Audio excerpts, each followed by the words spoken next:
Hello viewers, welcome to Smart Coach. The first current affair that we have today is from Polity and Governance, and it is about Section 144 Code of Criminal Procedure.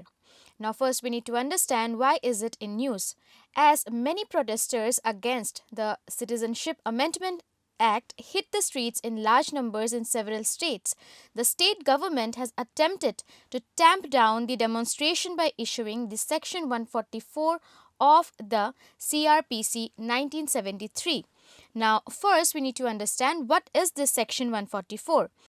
Section 144 is a law retained from the colonial era which empowers a district magistrate, a subdivisional magistrate, or any executive magistrate to issue orders to prevent and address urgent cases of danger or any kind of nuisance.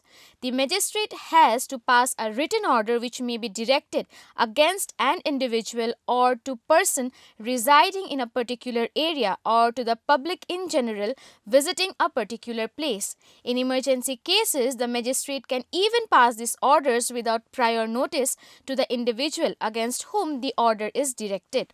However, no order passed under this can remain in force for more than 2 months from the date of order unless the state government considers it necessary, and even then in total the period cannot extend to months more than 6.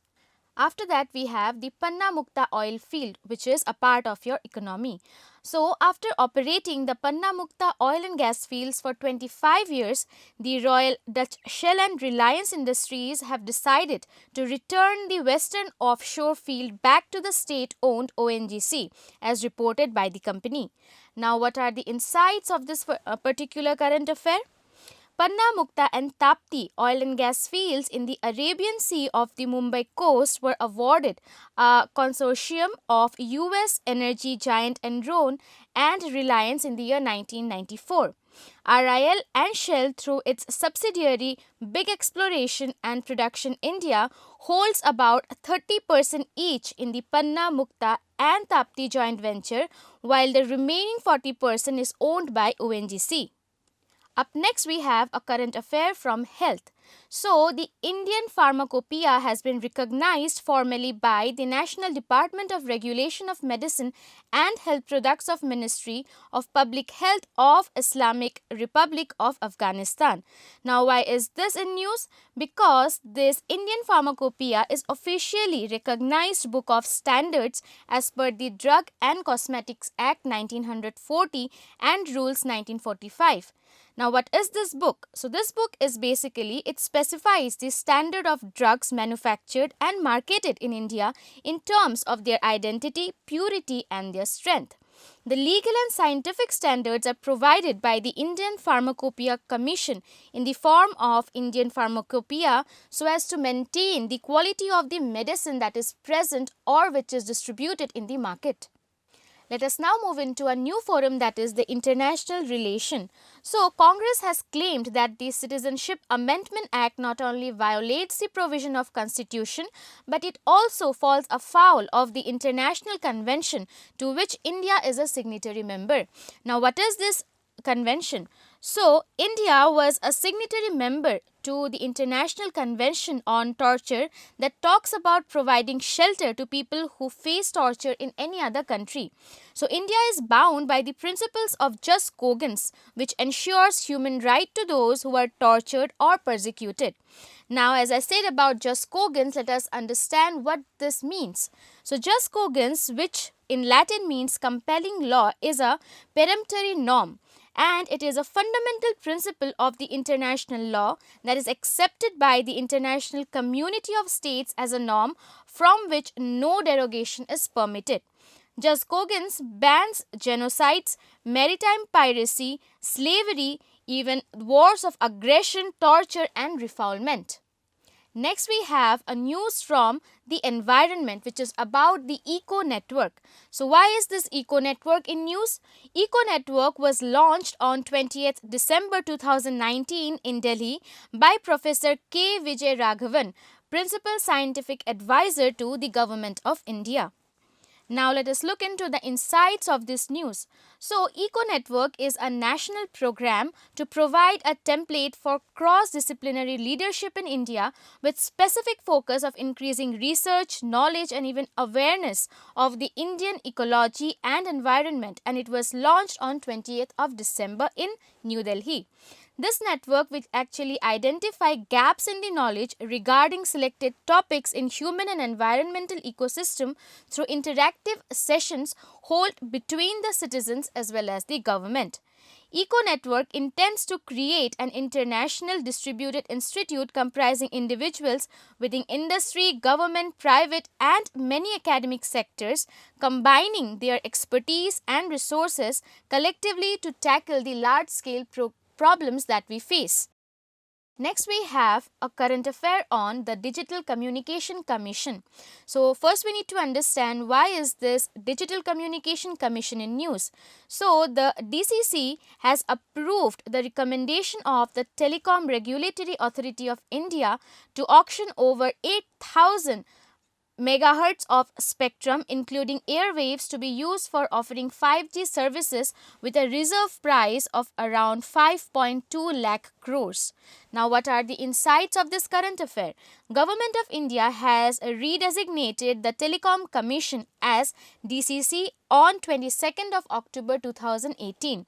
The DCC consists of chairman consisting of 4 full-time members and 4 part-time members.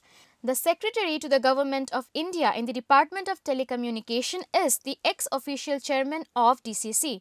Now let us look into the roles that DCC plays. So DCC is actually responsible for formulating the policy of Department of Telecommunication for the approval of government. It is responsible for preparing a budget for the Department of Telecommunication for each financial year and getting it approved by the government, and finally for the implementation of the government's policy in all matters concerning telecommunication.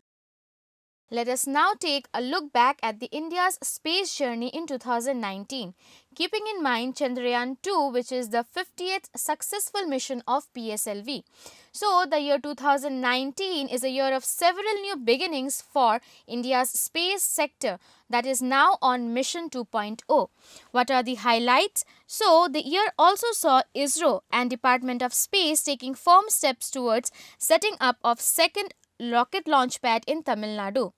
Flying Indian rockets were produced with indigenously produced processors and chips. Formation of New Space India Limited to involve private sector in making rockets and also taking over the commercial activities of Antrix Cooperation. The year 2019 even witnessed ISRO touching the mark of 319 foreign satellite launches. It even evidenced another moon landing mission called Chandrayaan 3, setting up of Human Space Flight Center, starting a Young Scientist program, signing agreement with the Indian Air Force to select and train Indian astronauts for the country's manned mission are some of the other achievements that the Space Center has achieved. After that, the Space Agency also laid foundation stone for a center to monitor and protect the high-value space assets from space debris. During 2019, ISRO even launched several Earth observation satellites such as the EMISAT, an electronic intelligence satellite for DRDO, Cartosat 3, a radar imaging satellite RISAT-2B, and RISAT-2B-RI. After that, in communication with the satellite space, ISRO even launched the country's 40th communication satellite GSAT-31 by an Ariane 5 rocket belonging to the Ariane Space. On the rocket side, while ISRO flew its 50th PSLV and also launched 2 new variants of the rocket, PSLV-DL and PSLV-QL. The Space Agency even gave finishing touches to its new rocket, small satellite launch vehicle with a capacity to carry 500 kg, and the rocket is expected to be flown next year. The year even saw ISRO putting into orbit 50 foreign satellites for a fee and also flying 50th PSLV rocket. According to ISRO, PSLV has lifted a total of 52.7 tons till date, out of which 17% consists of the customer satellites. So viewers, that was all about the current affair for today. For more such updated current affairs, stay tuned to Smart Coach. For the detailed article, click on the link given in the description below.